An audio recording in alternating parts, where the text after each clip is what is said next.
방산 전시회가 지금 아부다비에서 열리고 있습니다. 한국관의 규모가 처음보다 100배나 커졌고 아랍에미리트 대통령도 직접 방문해서 우리 방산에 큰 관심을 나타냈다고 합니다. 먼저 영상 보겠습니다.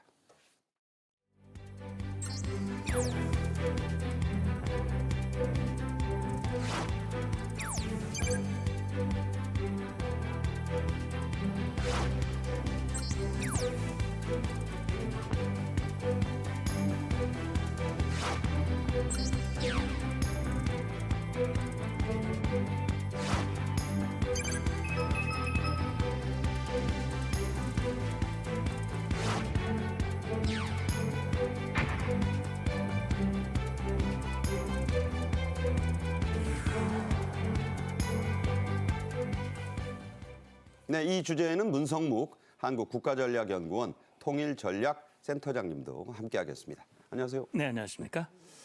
자, 일단 한국관 이 코리아 부스의 면적 처음 참가할 때보다 100배나 커졌네요. 맞습니다. 이제 중동 아프리카 지역에서 가장 큰 방산 전시회 아이덱스 2025라고 그러죠. 17일 날 개막을 해서 지금 진행되고 있는데 2001년이니까 지금으로부터 한 24년 전에 한국 부스가 30제곱미터니까 한 9평 9평이면 그냥 작은 오피스텔이네요. 네, 그렇습니다. 그거였는데 지금 24년 만에 올해는 통합 한국관만 통합관. 예, 통합관이죠. 그러니까 중소기업들의 통합관만 3,000제곱미터니까 100배가 커진 겁니다. 900 평인가요? 평이죠.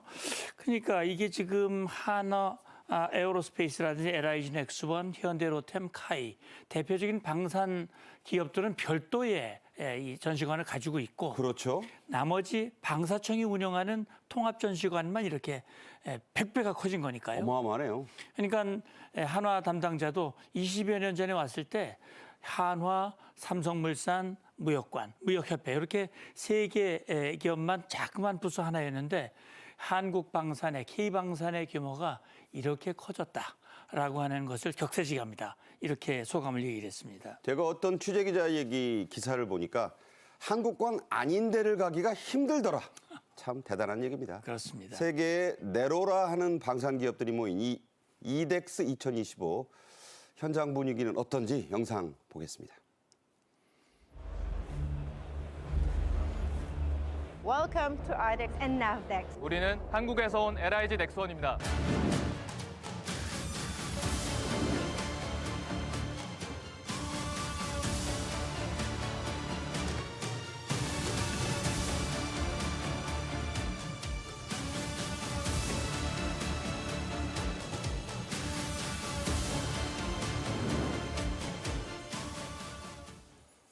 네, 그냥 둘러봐도 하루는 필요할 듯한 꼭 가보고 싶은 그런 곳이기도 합니다.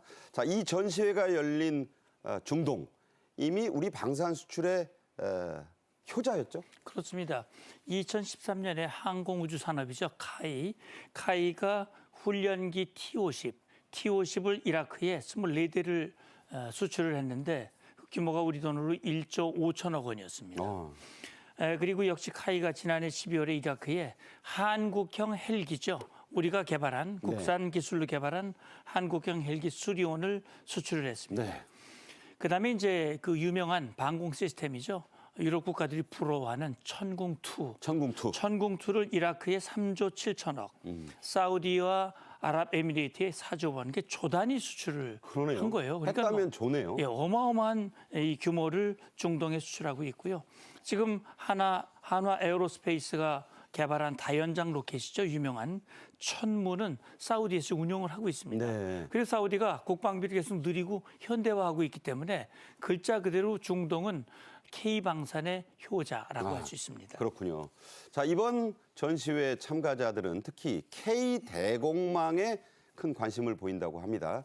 아랍에미리트 대통령이 직접 찾아와서 아주 오래 머물렀다고요? 네, 그렇습니다. 조금 전에 들으신 대로 중동에서 우리나라 무기가 상당히 큰 인기를 끌고 있는데 천궁2가 이제 중거리 유도 미사일이고 중거리 미사일인데 이번에 처음으로 LSAM이라고 해서 장거리 유도 무기 시스템이 처음 선을 보였습니다. 그래서 상당히 참관객들이 큰 관심을 보이고 있다고 하는데 이 첫날 17일 날 무함마드 아랍에미레이트 대통령이 직접 LIG 넥스원의 부스를 찾아와서 이 LSAM에 대해서 상당히 관심을 표시를 했다는 거죠. 이 LSAM 같은 경우가 조금 전에 말씀드렸다시피 천궁2보다 훨씬 더 요격 범위가 넓은데 고도 70km까지 요격할 수 있는 그런 네. 방위 범위를 가지고 있다고 하고요. 구본상 그 LIG 넥스원 회장이 직접 무하마드 대통령에게 이 LSAM에 대해서 설명을 했고 무하마드 대통령이 굉장히 깊은 관심을 표시했다고 하는데 조금 전에 들으신 대로 아랍에미레이트 같은 경우가 2022년에 천궁2를 4조 원어치 수입을 하면서 상당히 우리나라 무기에 대한 관심을 많이 보였었는데 LSAM에 대해서도 수출 가능성이 상당히 높다고 볼 수 있을 것 같습니다. 이 무함마드 아랍에미리트 대통령은요, 이명박 전 대통령에게 각별히 선물도 따로 보내고 한국에 왔을 때 찾아갔었던 그런 인물입니다. 김승현 한화그룹 회장의 장남 김동관 부회장도 그야말로 열심히 이 전시회 곳곳을 뛰고 있다고. 예, 김동관 부회장이 뭐 사실상 하나그룹이 이끌고 있다 이렇게 그렇죠. 볼 수 있거든요. 그러니까 앞서 LIG 넥스원의 구본상 회장도 직접 현장에서 지금 세일즈를 하고 있고요. 김동관 부회장도 그 아랍에미레이트의 국영 방산업체가 있거든요. 엣지그룹이라고 있습니다. 아하. 그 엣지그룹의 CEO와 회동을 했고요. 특히 그 엣지그룹은 2023년 에스토니아의 밀렘을 인수해서 무인 무기 체계 분야의 선두 주자인 그룹입니다. 무인 무기. 무인 무기. 그래서 이 아랍에미레이트 엣지와 함께 한화가 무인 시스템 개발에 대한 파트너십도 논의라고요. 네. 그래서 이 방산 수출이라고 하는 것이 기업의 오너, CEO가 정말 강력한 의지를 가지고 있어야 되는 거 아닙니까? 그렇죠. 그런 차원에서 지금 이 한화 김동관 부회장도 적극적으로 지금 나서고 있는 겁니다. 네. 이 무기라는 게, 무기 체계라는 게 한 번 계약하면 그냥 조단위이기 때문에 총수가 저렇게 뛰지 않을 수 없는 중요한 산업인 겁니다. 자, LSAM은 어떤 무기인지 소개해드린 바가 있습니다만 다시 한번 영상으로 보여드리겠습니다. 현재 운용 중인 MSAM-2, 패트리어트에 이어 LSAM이 더해지면 교전 영역이 더 높은 고도로 확장돼 우리 군의 미사일 방어 능력이 획기적으로 강화됩니다. LSAM은 적 미사일이 우리 땅에 도달하기 전 조기에 요격하기 위해 고도 40km 이상 높은 곳까지 상승합니다. 그 후 위치 자세 제어 장치로 정밀하게 자세를 제어하는 직경 요격체를 통해 표적에 직접 충돌하여 위협을 바로 제거합니다. 네, 6.25 때 미군 M1을 받아서 몸에도 안 맞는 무기로 싸웠고 총탄도 못 만들었던 그런 나라가 이렇게 됐습니다. 한국형 사드라고도 불리는데 우리 군 여기에 만족하지 않고 LSAM-2를 지금 개발하고 있죠? 예, 그렇습니다. 그러니까 북한의 핵미사일 위협이 더욱 고도화되고 있습니다. 북한이 뭐 각종 미사일을 지금 발사하고 시험하고 우리 대한민국을 위협하고 있는데 따라서 지난 1월 14일 날 방위사업청이 LSAM-2, 이 LSAM의 버전 2를 개발하는 착수회의를 개최했습니다. 그러니까 기존 LSAM이 한 70km면 그보다 더 높은 고도에서 네. 요격할 수 있는 그야말로 고고도 요격 유도탄, 한국형 미사일 방어 체계를 더욱더 강화하는 겁니다. 그래서 북한이 어떤 미사일로 우리를 위협하더라도 이 다층적 방어 요격 체계로 대응하겠다라고 하는 강력한 의지가 반영돼 있는 그런 조치라고 볼 수 있습니다. 네. 우리 방산의 특징은 현지 맞춤형 전략을 쓴다는 데 있습니다. 이른바 커스터마이징인데요. 중동형 K2 전차. 자, 이건 어떤 게 달라지는 겁니까? K2M2라고 이름이 붙었어요. 미들리스트요. 아, 중동형이죠. 아예 M이다. 현지 네. 맞춤형. 중동 하면 생각나는 게 무더운 거 아닙니까? 덥죠. 사막에서. 고온 뭐 한 50도까지 올라가는 그런 환경에서 작전을 해야 된다면 엔진 냉각 성능을 향상시킨 겁니다. 네. 또 한 가지는 대전차 미사일 위험으로부터 자체 방어를 위해서 하드킬 능동 파괴 장치를 탑재했습니다. 그러니까 적의 대전차 무기 나오면은 즉각 발사해서 자체를 방어할 수 있는 그런 무기 체계입니다. 그리고 중동형이니까요. 이 차량이나 전차나 장갑차를 사막색으로 도색을 해서 현장에서 직접 위장 그런 가능한 이 도장을 한다. 이른바 캐모플라지죠. 그렇습니다. 캐모플라이즈하는 그런 조치를 한 맞춤형 무기 체계라고 볼 수 있습니다. 네, 이 무인 차량도 주목을 받고 있습니다. 자, 이렇게 중동 시장에 공을 우리 방산이 들이는 이유가 있습니다. 이 오일머니를 틀어준 세계 방산업계의 큰 손 중에 큰 손이기 때문이죠. 그렇죠. 중동 지역이 전 세계의 방산의 큰 시장이다. 전 세계 수입, 판매가 되고 있는 무기의 3분의 1 정도를 중동 국가들이 수입을 하고 있거든요. 30%. 그렇습니다. 그래서 왜냐하면 이 이스라엘하고 중동 지역의 이 전통적인 안보 불안 때문에 중동 국가들이 상당히 무기 도입량을 많이 늘리고 있기 때문인 것이죠. 스톡홀름 국제평화연구소라는 그런 단체에서 조사를 한 바에 따르면 지난해 중동 국가들이 국내 총생산 대비 한 8%에서 5% 수준으로 무기를 도입을 했습니다. 가장 많이 쓴 나라가 레바논이 8.9%였고요. 사우디아라비아가 7.1%, 세계 평균이 한 2.3% 정도니까요. 이 두세 배 정도에 이른다고 할 수 있겠는데 앞으로도 상당히 이 방산무기 도입 수요가 많아서 우리나라로서는 놓쳐서는 안 되는 그런 시장이라고 볼 수 있겠습니다. 네, 중동에서도 샀다 하면 억 달러 단위로 사는 그런 곳이죠. 한편 우리 전선에는 또 새로운 무기가 배치됐습니다. 궁금한데, 자, 어떤 무기인가요? 예, KT즘이라고 하는 무기입니다. 그러니까 전술 지대지 유도 무기라고 얘기를 하거든요. 근데 이름을 우레라고 붙였습니다. 우레라고 하는 얼마나 강력한 위력을 가지고 있는지를 보여주는 이름으로 상징할 수 있는데 이걸 이제 이 특징이 보면 침투 관통형 열압력탄을 탑재하고 있습니다. 그래서 일명 북한의 장사정포의 킬러다 이렇게 알려져 있거든요.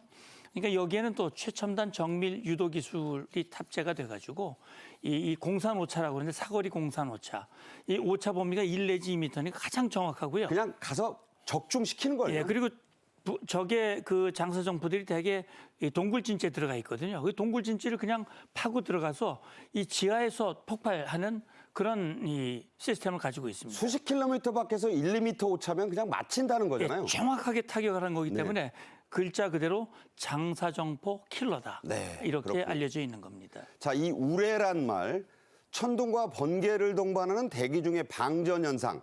여러분 아시죠? 이걸 순 우리말로 우레라고 합니다. 한자어로는 뇌성병력이라고 하는데 이 장사정포 킬러라는 우레 직접 한번 보겠습니다. 2초, 1초.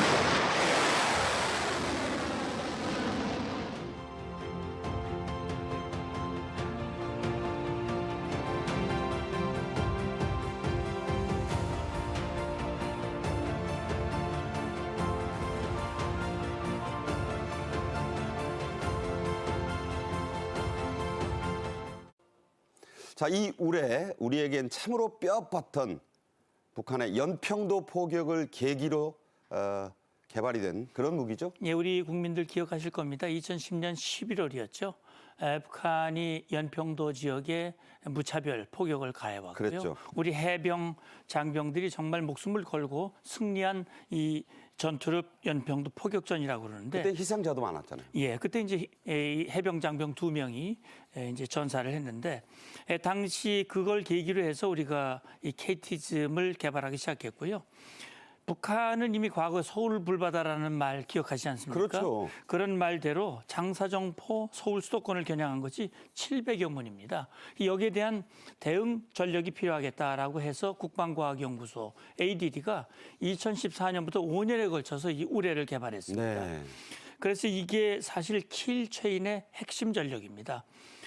이동식 우레도 개발을 하고 있는데요. 그렇게 되면 사거리도 180에서 300km가 되거든요. 북한 전역이 다 사정권 아닌가요? 그렇다면 결국 압록강 지역까지도 평양은 물론이고 그렇죠. 압록강 지역까지도 타격할 수 있는 네. 아주 정확한 그런 강력한 무기체계가 되는 겁니다. 그렇군요. 네. 자, 방공망, 전차, 미사일 등 많은 무기 체계가 거의 국산화가 됐습니다. 자, 하지만 과제도 있죠. 앞으로 우리 K방산이 더 좀 보완해야 할 부분이 어떤 걸지 말씀 부탁드립니다. 예, 글쎄 글자고도 이제 국산화율을 높이는 겁니다.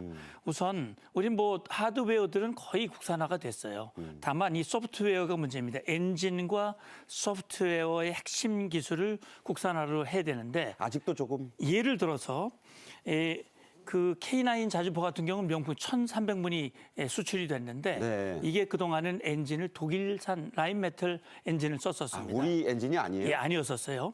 그래서 수출할 때마다 독일이 크레임을 걸 수도 있었어요. 아. 중동적 수출이 제한된 부분이 있었는데 이번에 이게 엔진을 국산화시켰습니다. 아, 100%. 예, 100% 국산화시키고 이집트에서 이 통과가 돼가지고 이집트에 이제 수출이 예정돼 있습니다. 그리고 구축함에 미사일 탑재 대응 체계가 있는데 이게 록히드 마틴, 미국의 록히드 마틴 기술을 사용하고 있거든요. 거기 콧대 놓고 되게 돈 그렇습니다. 비싸게 부르는 회사 아니에요? 그래서 과거에도 우리 F-21 개발할 때도 A사 레이더 안 준다 그래가지고 그랬죠. 우리가 국산화 시켰지 않습니까? 네. 그래서 이 핵심 기술들을 개발하고 이제 또 한 가지는 뭐냐면 핵심 소재 있지 않습니까? 네. 방산 핵심 소재 10종의 수입 비중이 79%랍니다. 아. 그래서 소재와 핵심 기술, 소프트웨어의 국산화율을 높이는 것이 남은 과제라고 볼 수 있습니다. 네. 소부장입니다. 국방에도 결국 이것들을 국산화를 더 높여야 우리가 자존심도 세우고 실익도 챙길 수 있다는 말씀. 우리 역량은 반드시 그렇게 해낼 것으로 믿습니다. 문성묵 센터장님 그리고 신치영 교수와 함께했습니다. 고맙습니다. 감사합니다. 네.